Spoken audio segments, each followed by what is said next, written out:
Eh bien, bonjour à tous, vous êtes beaucoup à me l'avoir demandé, donc aujourd'hui on va s'attaquer à un logiciel qui s'appelle QLab. Euh, Ça fait déjà un petit moment que j'utilise ce logiciel, surtout pour le théâtre et la danse. Il est simple, euh, il coûte malheureusement assez cher et n'est disponible uniquement que sur les plateformes Mac. Mais bon voilà, une fois qu'on l'a découvert, en fait, le mec qui vous parle d'un mini-disque, vous avez envie de l'étrangler.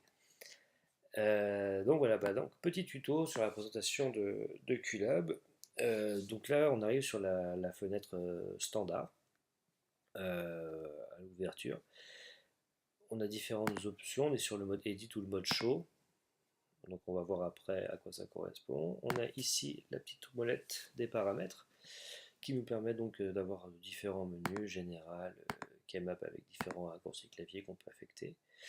Euh, Éventuellement connecter un appareil MIDI pour pouvoir lancer différentes choses. L'audio qui vous permet de paramétrer votre carte son. Là, j'en ai pas branché, donc c'est ma sortie stéréo par défaut. Donc, avec le patch en dessous, vous voyez qu'on peut aller jusqu'à 24 entrées, 24 sorties, pardon. Micro, on peut aussi configurer des micros pour préparer des envois de reverb, etc. Vidéo, on peut configurer ses surfaces. Caméra, où on pourra choisir sa caméra. Différents menus de titres. La gestion des fades par défaut, les commandes OSC, les patchs MIDI. Les fichiers UAS jamais utilisés, le timecode, si vous voulez avoir un show qui est timecodé tout simplement, la gestion des groupes, des waits par défaut et différents scripts que je n'ai jamais utilisé non plus, mais bon, pour là on est vraiment sur l'idée c'est de découvrir un peu le logiciel, de voir comment ça marche. Euh, donc QLab c'est un chutier où on va y glisser, par exemple j'ai glissé un fichier son. Donc on va voir que quand je l'insère, il apparaît dans mon chutier et je vais insérer un autre fichier son. Voilà. C'est que des musiques libres de droit, hein, parce que bon, pour les tutos YouTube, on n'a pas le choix. Et vu que j'étais sur un discours de mairie, j'ai tout ce qu'il faut. Donc par défaut, voilà, si j'appuie sur la barre d'espace, j'envoie mon fichier. Si je rappuie dessus, les deux fichiers vont s'envoyer en même temps. Petit exemple. Hop, et hop.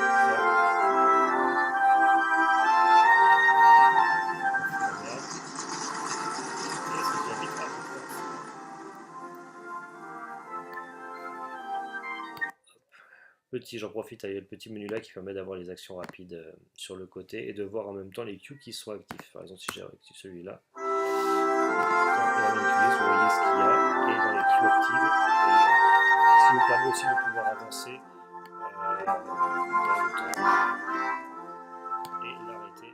Et quand on l'arrête, il arrête en fade, il arrête ça proprement. Donc voilà, là on est sur un chutier classique. On va dire ouais bon c'est bien, ça envoie les sons les uns après les autres et tout. Mais il n'y a pas que ça. Euh, on peut insérer différents types de choses. Donc on peut créer par exemple des dossiers afin de grouper si vous avez plusieurs playlists. Donc, il suffit juste de glisser les fichiers à l'intérieur du dossier. Ce qui vous permet, si vous lancez la playlist numéro 1, d'avoir. Je vais mettre un petit peu plus grand parce que là c'est un peu petit quand même. Voilà. Et par exemple, vous appelez cette playlist playlist 1. Voilà. Et vous pouvez créer plusieurs types de playlists. Bon voilà, si vous voulez que les musiques s'enchaînent, etc. Plusieurs options s'offrent à vous quand vous avez créé votre chutier avec tous vos fichiers son. Aujourd'hui, je fais que le son. Il faut savoir que QLab agit également avec la vidéo, mais ça sera la suite sur un prochain tutoriel. Le... Différentes actions qui sont ici, on peut activer une petite flèche qui est soit celle-là avec un petit rond au-dessus. Alors, cette flèche-là veut dire tu liras ce qu'il y a en dessous en même temps que la première action. Et ça, tu liras le son à la fin de la musique. Donc si vous faites une playlist, vous prenez toutes vos tous vos sons, et par défaut, à la fin de chaque morceau, il passera au suivant. Si jamais vous faites en même temps que, ça me lance les deux fichiers exactement en même temps.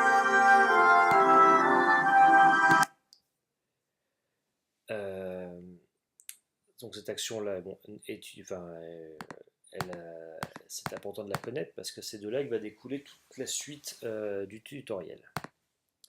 Donc on peut aussi insérer des stops, comme je viens de le faire là, ou des plays, ou des pauses, ou des targets, ou des loads, ou des resets, ou des devamp, etc. Les goto, etc., j'utilise ça assez rarement.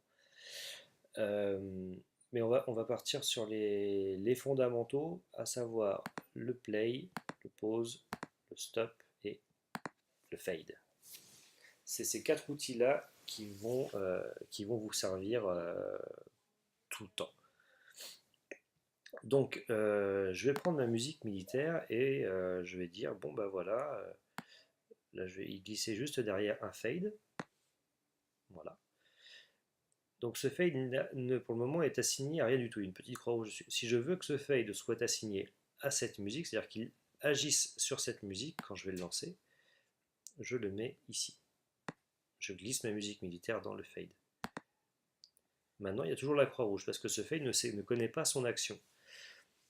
Vous avez donc, pour les musiques ou pour les différentes actions que vous allez mener, un petit menu en bas qui vous donne à quoi il est relié, la courbe du fade qui est souhaitée et le niveau du fade. Le niveau est important parce que là, tout pendant qu'on lui a passé le niveau, le fade est inactif. En revanche, si jamais je lui dis, bah, tu vas aller au niveau moins l'infini sur le master, alors là vous avez la gauche et la droite, hein, mais j'ai juste une valeur à lui donner sur le master, je pourrais très bien lui dire, bah, le master tu touches pas, tu me le laisses à 0 et tu vas me baisser que le côté gauche. Et me laisser le côté droit en marche. Et puis et inversement. Là je vais juste agir sur le niveau master. Donc là la petite croix a disparu parce qu'il a un niveau, donc il sait où il va. Ça sera donc un fade out vu que c'est un fade qui est destiné à baisser le son. Et mon fade, si jamais j'appuie sur ma musique militaire, là elle se lance.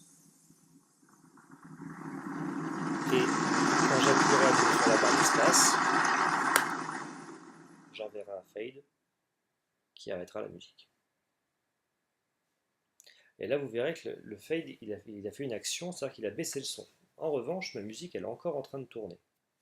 Elle est encore en train de tourner parce qu'on lui a juste demandé de baisser le volume, on ne lui a pas demandé d'arrêter la musique. Ce qui veut dire que si jamais je remets un fade à la suite où je fais la même manipulation, je lui dis que ça agit sur la musique militaire et que ce fade là il me remonte le son à 0. Si j'envoie le deuxième fade, ça reprend là où on est la musique et ça me remonte le son. Donc là c'est un très mauvais exemple parce qu'à mon avis la musique n'a plus de son à cet endroit là. Je vais le refaire d'affilée.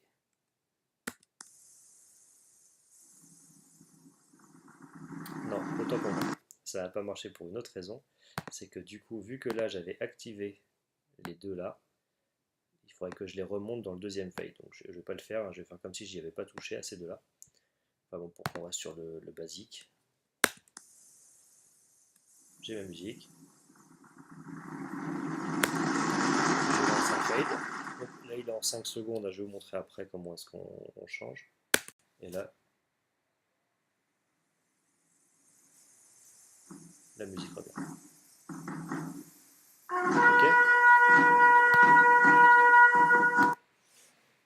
Donc, si jamais je voulais que ça soit un fade out et qu'à la fin de ce fade, je ne veuille plus de ma musique. J'ai fait pop-back hein, pour supprimer le fade que j'avais lancé. Si jamais à la fin de ce fade je veux que le fichier s'arrête, je mets juste stop target when done. C'est-à-dire que dès qu'il a fini son action, il arrête sa cible. Donc là je vais le lancer. Le son va se lancer.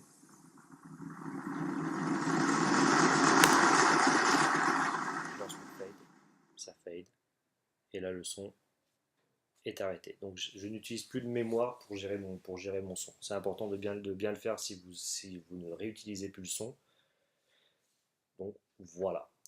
Euh, Maintenant on va venir à cette... donc les times, hein, pour changer le temps du time du fade, je double-clique et je change la valeur. Voilà, je peux mettre 5, 10, 20 secondes. Je peux lui changer sa courbe, lui dire que bah, tu vas faire un fade, alors on est sur un fade out. Donc, tac, tac, tac, tac. Custom curve. Hop. Et là, on peut lui dire, bah, tu vas faire un fade plutôt comme ça, ou plutôt rapide et puis lent vers la fin, etc. En fonction de ce que vous voulez. Donc, maintenant, l'intérêt de ces petites flèches, ça va être de dire, bah voilà, en même temps que j'envoie mon son, admettons, je veux faire un fade-in. Donc, ma musique, elle démarrera, je vais dans son niveau de base, à moins l'infini, donc n'enverra pas de son. Mais par contre, mon tra, on va mettre un fade en 10 secondes. Donc là, toujours pareil, les deux actions vont s'exécuter exactement en même temps, seulement le niveau, donc lui ça sera un fade in, du coup donc sa valeur de fin, sa valeur sera de 0. Donc on a bien affiché qui part de moins l'infini pour arriver à 0, et qui va s'exécuter en même temps, ce qui fait que là mon son va monter progressivement sur 10 secondes.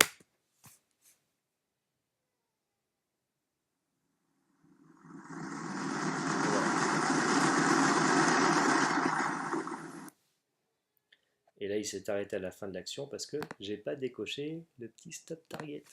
Mais normalement, ça continue. Donc voilà. Euh, J'essaie de faire un truc. Je sais pas du tout structuré, hein. L'idée, c'est de voilà, d'essayer de vous partager un peu comment ça marche. Donc du coup, je suis en train de faire un tuto. Donc du coup, vous avez également la possibilité de lui dire, bah, ça va commencer en même temps, mais pas en même temps. Donc toi, quand tu vas recevoir ton ordre, tu vas attendre 10 secondes avant de te lancer. Donc là, vu que j'attends 10 secondes, je vais aider pour pas qu'on y mette 3 plombs non plus. Hop. Et voilà. Et donc là, je vais lancer ma musique militaire. Et là, elle est à 0. Et dans 10 secondes, je lancerai mon fade in de 5 secondes. Maintenant.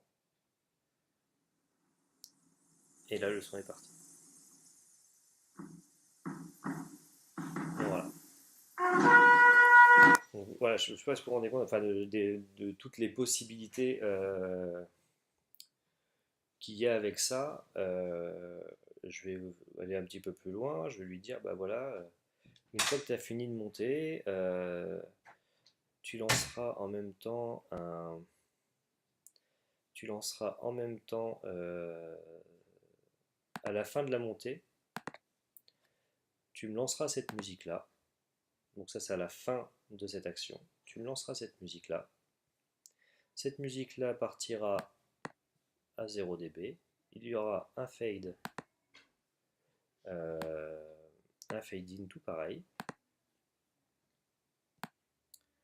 Clac, avec sa valeur. Et donc ça sera en même temps que tu envoies ça, tu m'envoies le fade in. Et pendant que tu m'envoies le fade in, tu m'enverras le fade out de la musique militaire. Hop. Et tu m'arrêteras la musique militaire quand ça sera lancé. Donc là, il va attendre 10 secondes avant de la lancer, fade in en 5 secondes. À la fin des 5 secondes, il va m'envoyer la musique ici. Seulement, à la fin des 5 secondes, moi je vais lui dire bah, tu vas attendre encore 10 secondes. Je sens que ça soit un peu probant l'histoire. 10 secondes, tu vas me lancer ça en fade in et tu lanceras le fade out de ce son là en l'arrêtant. Et là on commence à avoir un truc un peu programmé. Il attend 10 secondes.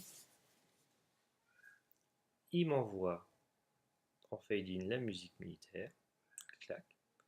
Dès que le fade est monté, à la fin du fade, tac, il m'envoie le deuxième son, qui lui va attendre 10 minutes avant de se lancer, pas 10 minutes, 10 secondes avant de se lancer. Là, il va se lancer en fade in et en même temps, il va faire un fade out de l'autre.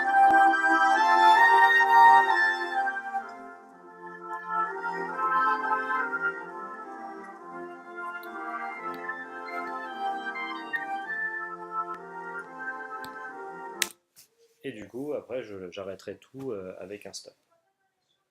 Donc voilà le fonctionnement de base de QLab. J'ai mis un stop, ça marchera pareil pour mettre un play, hein. Je peux mettre le play marchera à partir du moment où j'ai mis un pause sur une musique. Donc vous le mettez comme vous voulez, vous le sentez, des plays, des pauses, des plays, des pauses.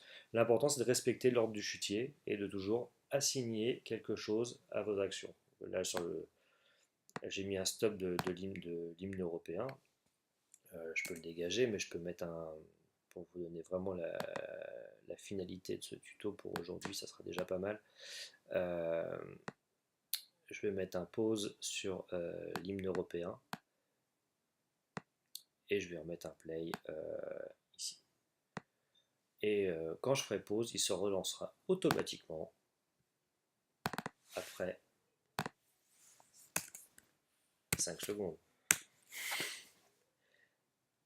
Et c'est parti, on refait le petit test.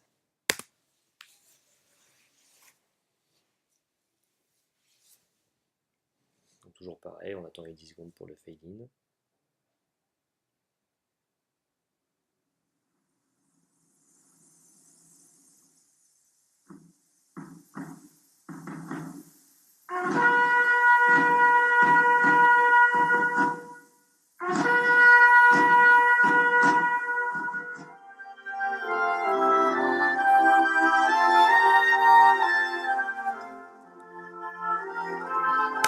Pause. Et il va attendre 5 secondes, il va me renvoyer le play.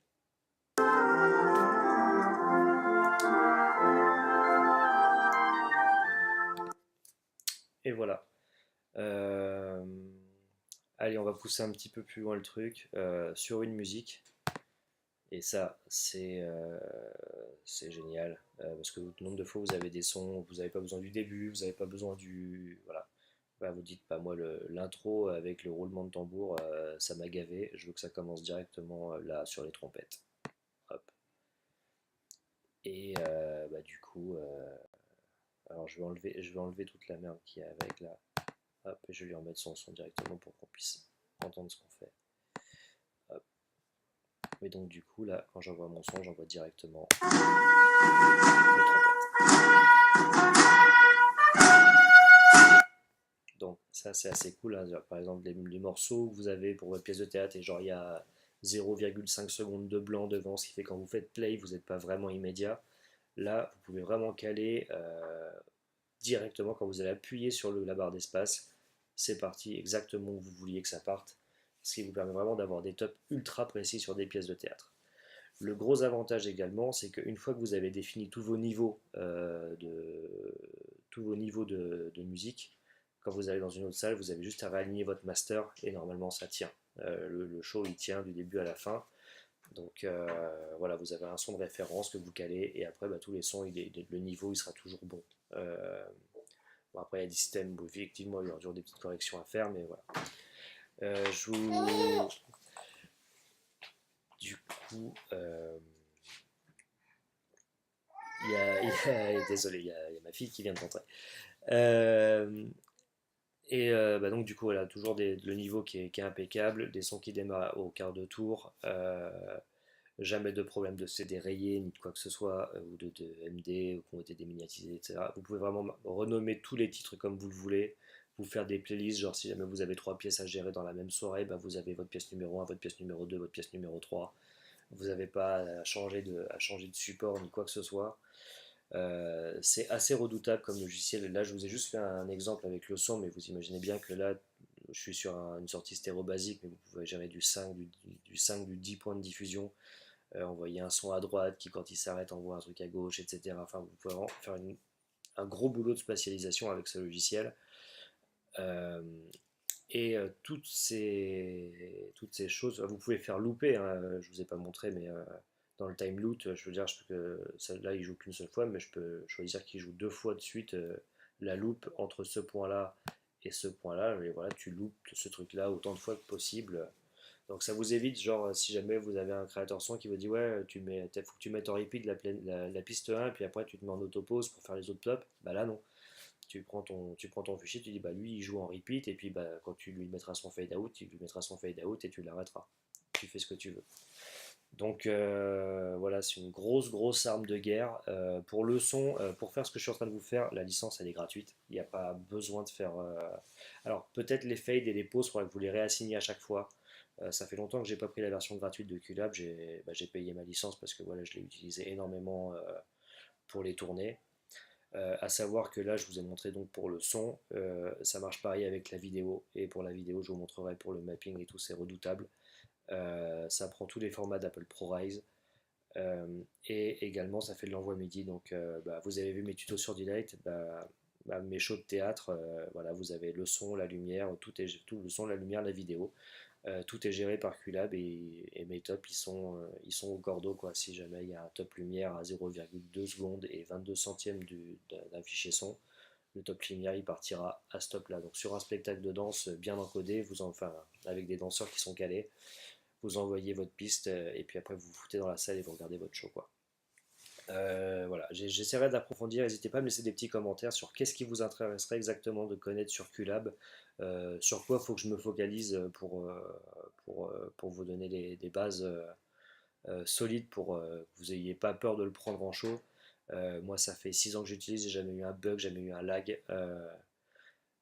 Voilà quoi, ça marche bien. Bon après je l'ai pas mis sur un Mac, sur un MacBook mini à la con, hein. Voilà, j'ai acheté un MacBook Pro et ça tourne avec un SSD. Mais bon d'abord faut savoir ce qu'on veut, hein. Mais ça tourne aussi sur un MacBook de 2012 pour tout ce qui est son. Enfin vous n'avez pas besoin d'avoir une machine de garde. Dès que vous voudrez attaquer la vidéo, il vous faudra une plus grosse machine, mais tout pendant que vous faites que du son et de l'envoi MIDI, n'importe quel bécane ça roule. Voilà, donc voilà, n'hésitez pas à laisser un pouce bleu, à liker, à partager si vous connaissez des gens que ça pourrait intéresser. Et puis encore une fois, voilà, n'hésitez pas à me laisser dans les commentaires qu'est-ce que vous voudriez que j'attaque, parce que j'ai vu qu'il n'y avait aucun Français qui s'était lancé dans le tuto de QLab, donc voilà, je vais me lancer. Là, voilà, c'est un peu brouillon, c'est vite fait, mais beaucoup de gens m'avaient demandé d'avoir ces petites bases-là de play pause pour remplacer justement leur CD et leur mini-disque. Donc j'espère que ça répondra à vos questions. Euh, et je vous dis à très bientôt. Ciao, ciao!